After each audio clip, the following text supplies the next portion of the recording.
My name is Ryan Dunne, and I'm a department head at Westminster Secondary School in London, Ontario. I'm part of the Thames Valley District School Board.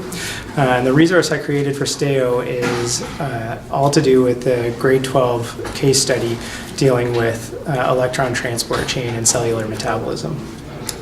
So the students are given the lesson, and basically their first job is to develop observations and inferences based on the initial reading. So they're only given one part of the four-part case study to start.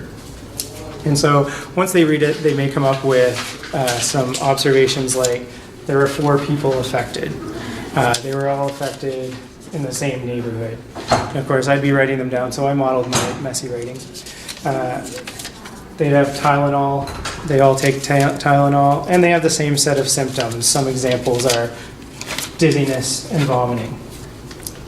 From that, that's all the information that they're given. They need to come up with some inferences, some ideas of where their case might take them. So some examples might include, well, immediately jump to poison. Maybe it was the water in the area. Maybe it was CO2 asphyxiation or something like that, because somebody in the class has heard about that before. They then have the organizer that they unfold to reveal what my students have named the squid. So my students call this the squid, and basically it's just a way to organize your observations and inferences so that you can later on explain them. So for example, they might come up with the idea that water quality caused these deaths. Well, then they start using observations to try and prove it, and they might know just right away that, well, if there's only 4 people, then it can't be the water, because we'd probably be seeing more people in the neighborhood that are suffering from the same death. So the understanding in here is that more people would be affected, and so this one can't work. So we take that off. And it's basically going through the process like that. Once they get to a point where they're stuck, they start developing questions. We've coined these intos, I need to understand statements. And those are basically the learning goals for the students.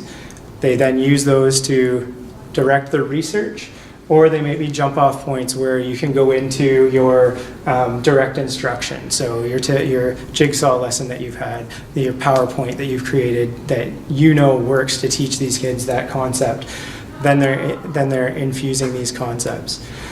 An example is they might have the question, well, wouldn't they have done an autopsy report?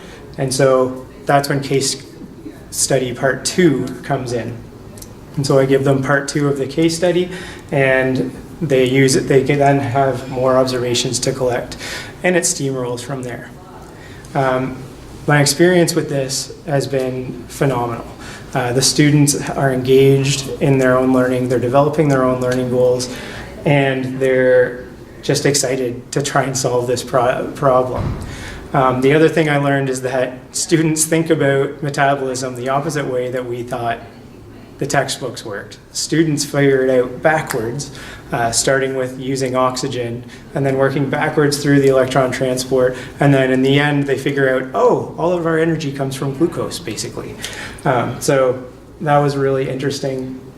You also, instead of having that sense of fear that kids have when the teacher's watching over their table, they're calling you over and they're excited to tell you what they might have found out, which gives you the chance to get some formative assessment, give them feedback on their learning, introduce new ideas, encourage them to have alternate inferences, and that really expands their thinking, expands their skill set into problem solving and case study based scenarios.